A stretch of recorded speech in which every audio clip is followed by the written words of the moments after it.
Bonjour tout le monde, c'est Ibrahim. Aujourd'hui, je vais vous parler de ma transformation physique, soit concrètement comment je suis passé de ça à ça, ou bien comment j'ai gagné 25 kg en 2-3 ans. Pour tout pratiquant de musculation, prendre du volume musculaire est un objectif continuel. Et pour atteindre cet objectif, il faut suivre un programme d'entraînement, un régime alimentaire, on va dire, qui sont bien structurés. Moi, personnellement, j'ai commencé la musculation en 2012. Je sais, ça fait longtemps. Et concrètement, les 4 premières années, j'ai pris que entre 3 et 5 kilos. Je sais que c'est peu. Et pourquoi je n'ai pris que ça? Parce que je m'entraînais et je mangeais n'importe comment. Déjà, je ne m'entraînais pas régulièrement et quand j'allais à la salle, je pouvais faire 2-3 heures à la salle. Je faisais 2 heures de temps de haut du corps, 1 heure de temps de bas du corps. Je m'entraînais 2-3 fois par semaine. Je vais m'entraîner pendant 2 semaines et je m'arrête pendant 1 mois, 1 mois et demi. Je mangeais n'importe comment. Je pensais que pour prendre du muscle, il fallait juste beaucoup manger. Je mangeais tout ce qui passait devant moi. Que ce soit des sucreries, du poulet, de la viande, des pâtes, du riz, je mangeais tout. Et du coup, je connais rien. Je me suis dit, peut-être que je vais essayer des compléments alimentaires. Peut-être que c'est ça qui va m'aider à prendre du muscle. Du coup, j'ai acheté des compléments alimentaires.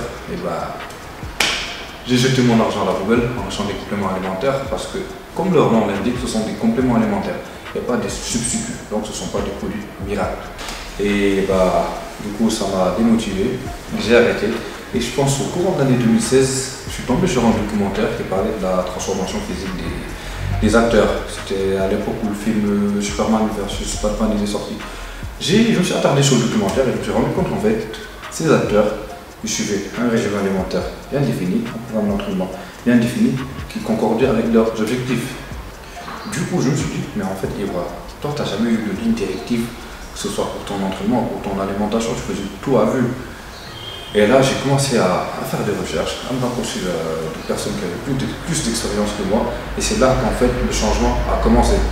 C'est la raison pour laquelle aujourd'hui, je fais cette vidéo pour vous permettre, à vous qui venez de commencer la musculation, ou qui le faites depuis un certain moment sans voir de résultats, pour vous éviter de perdre autant de temps que moi j'en ai perdu. On va d'abord parler du côté musculation. Il est très important d'avoir une bonne planification de votre programme d'entraînement. C'est-à-dire que pour chaque séance, il faut commencer par des mouvements de base. Les mouvements polyarticulaires qui travaillent plusieurs articulations, donc plusieurs muscles, tout en ayant un muscle qui est principalement ciblé. Ce sont des mouvements fondamentaux pour la croissance musculaire. Pour chaque groupe musculaire, vous avez un mouvement polyarticulaire que vous pourrez intégrer dans votre séance. Par exemple, pour les becs, c'est le développé couché. Pour les jambes, le squat. Pour le dos, le soulevé de terre. Pour les épaules, le développé militaire. C'est après avoir effectué ces exercices polyarticulaires que vous pourrez vous diriger vers les exercices dits d'isolation qui vont vous permettre de former, de bien dessiner votre muscle. Il est très important d'avoir un programme d'entraînement qui est bien spécifique, c'est-à-dire que quand vous arrivez à la salle, vous devez savoir quel muscle vous allez travailler, les exercices que vous allez faire, le nombre de répétitions à faire, le nombre de séries à faire. Vous pourrez faire, si vous avez une certaine expérience de votre programme d'entraînement vous-même, ou trouver une inspiration en ligne. Par contre, si vous voulez vraiment faire votre propre programme d'entraînement, il faudra respecter certaines règles. Comme je l'ai dit tout à l'heure, il faudra commencer par les mouvements de base, les mouvements polyarticulaires. Et ensuite, pour chaque exercice, il faudra faire entre 3 et 4 séries. Et le nombre de répétitions sera entre 6 et 12 répétitions. C'est le nombre de répétitions parfait pour une croissance musculaire. Si par contre vous avez un programme qui est bien défini, c'est que par exemple vous avez certains exercices qui ne vous arrangent pas, vous pouvez l'arranger à votre goût, c'est-à-dire, mais il ne faudra pas faire de folie. C'est-à-dire que par exemple, si moi je dois faire le machine chest press, cette machine ne m'arrange pas, je peux par exemple aller faire le butterfly chest, c'est-à-dire je vais faire un exercice qui travaille le même groupe musculaire. Et une chose très importante, il ne faudra pas brûler les étapes. Une prise de masse, ce n'est pas quelque chose qui se fait du jour au lendemain ou en 1 semaine, 2 semaines. Non, il faudra être patient, sinon vous allez tirer vers le surentraînement et c'est quelque chose qui va vous démotiver. D'ailleurs, je vais vous proposer un programme d'entraînement qui pourra peut-être vous inspirer pour faire le vôtre ou vous pourrez démarrer avec ça. Maintenant, on va parler de l'alimentation.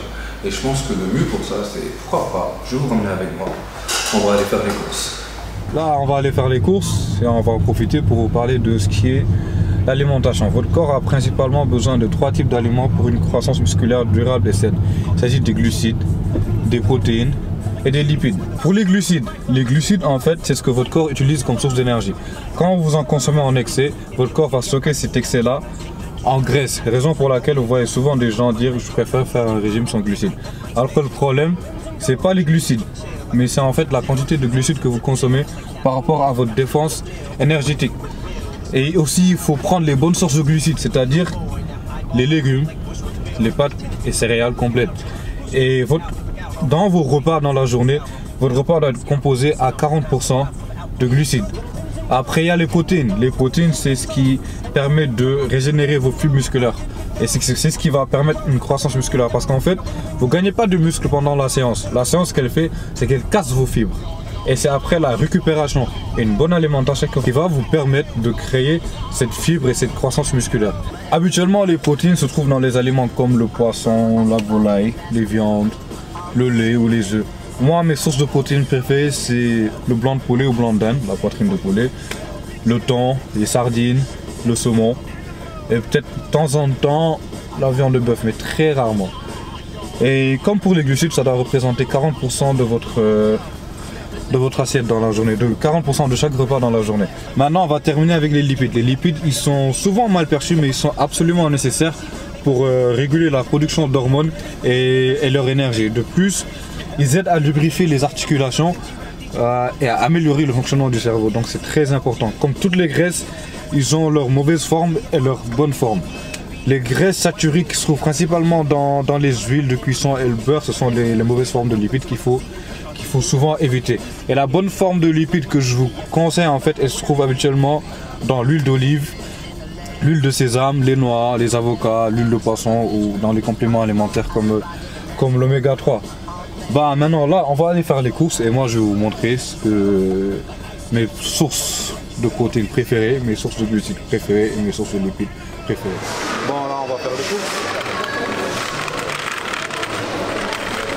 On va commencer par ma source de glucides préférée, le brocoli.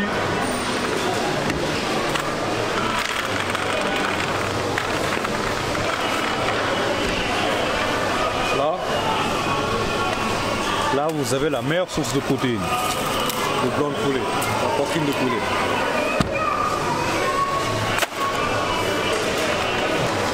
Ah ouais, là il y a le blanc, très bonne source de protéines aussi. Et le saumon, c'est bon.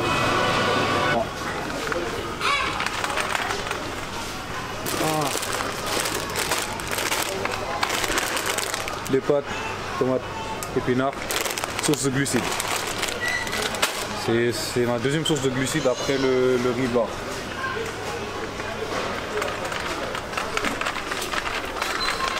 Hop, il est où le riz?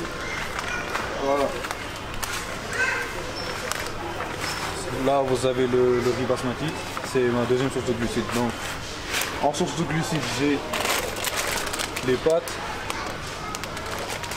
et le riz, en source de glucides, en source de protéines comme vous avez vu, et le brocoli aussi.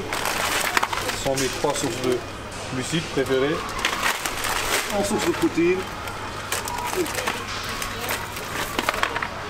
le blanc de poulet, le saumon et le thon. Après vous en avez plein, mais moi, ce sont mes sources préférées.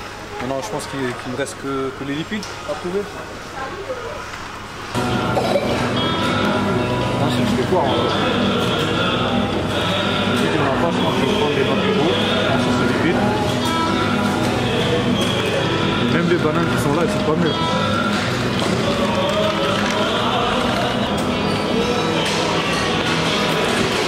Dommage qu'il n'y ait pas de poire. Dommage. J'adore les poires moi. J'ai oublié les pommes de terre. Source de glucides.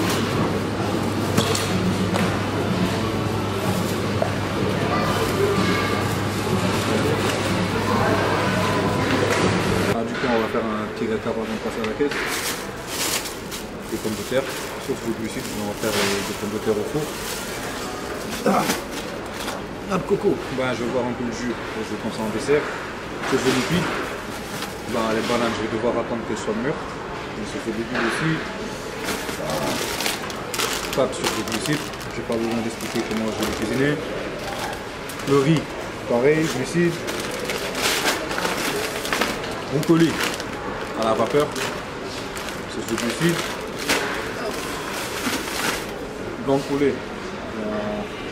Une partie à la vapeur, une partie au four. Source de protéines. Après j'ai le thon, il est passé au-dessus. Et j'ai le thon et le saumon. Ben, je vais mettre ça comme ça, je pense que je vais pas cuisiner. Peut-être que je vais faire mijoter à la vapeur. Du coup, on va aller passer à la caisse. Donc là, comme vous pouvez le voir, on est passé en cuisine. Cuisson à la vapeur. Les pâtes qui sont en train de cuire. On va les mettre ça un peu. Voilà. Et oui, j'ai acheté des steaks aussi. J'avais oublié de prendre un peu de viande. Ça fait du bien aussi, source de protéines, même s'il n'y en a pas beaucoup et c'est pas forcément une source de protéines directe. Tout dépend de la période pendant laquelle vous allez la prendre. Si c'est pour une prise de masse bulk, on va dire, ça fait favorable. On va épicer un peu. Je ne mets pas trop d'épices. Et comme vous l'avez peut-être remarqué, je n'ai pas pris de sauce. Je ne mets pas de sauce et je mets très peu d'épices. On va saler un peu d'herbe de Provence, histoire de relever un peu le goût. On va finir avec le poivre.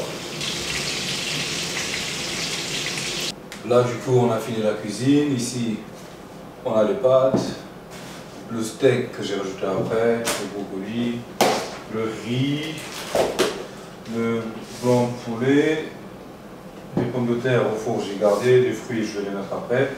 Bon, donc du coup le poulet j'ai cuit à la vapeur comme j'avais dit, les steaks à la vapeur, le riz c'est du riz, les pâtes c'est des pâtes, j'ai mes conserves tout à l'heure et j'ai mes brocolis. Donc, du coup, et j'ai ma balance. En fait il faut savoir que habituellement ce qu'on recommande c'est peser sa nourriture avant la cuisson. Moi je pèse ma nourriture avant et après la cuisson. C'est juste sachant que le poids il change pendant la cuisson. Moi ce que je fais en fait, je ne me prends pas la tête. Si je sais que j'ai besoin de, on va dire 800 grammes de poulet dans la semaine, je prends mes 800 grammes. C'est-à-dire si j'ai 4 fois 200 grammes quoi, dans la semaine, je prends les 4 fois 200 grammes, je les mets ensemble, je pèse, ça fait 800 grammes. Je cuis ensemble. Quand ça ressort, je pèse encore et le poids que ça me donne, je divise par 4. Et je fais ma répartition. Et je fais pareil pour tous mes aliments. Du coup là on va aller préparer les barquettes pour la semaine. Et il y a un point important que j'ai oublié de souligner, c'est l'hydratation. Il est très important de beaucoup boire, de bien boire, au moins boire entre 2 et 4 litres par jour. Surtout quand vous gagnez de la masse, parce que l'hydratation elle permet de mieux synthétiser la protéine. Comme vous pouvez le voir, j'ai ma petite balance qui me permet de peser mes différents ingrédients avant et après la cuisson. Et aussi, il est important de savoir le nombre de calories dont vous avez besoin par jour. Parce que pour une prise de masse, il faut consommer entre 250 et 500 calories de plus que le nombre de calories dont on a besoin pour maintenir son poids. C'est ce nombre de calories qui va vous permettre de savoir quelle quantité d'aliments vous avez besoin en fonction de l'apport calorique de chaque aliment. Ce qui va vous permettre de savoir le dosage de chaque repas. Et ça va permettre de mieux préparer vos plats. Et aussi, je ne vous ai pas montré, mais le matin, pour mon petit déjeuner, je prends des œufs tous les matins. Je prends 4 et 8 œufs, on va dire, voire 6 blancs d'œufs habituellement et 2 œufs complets.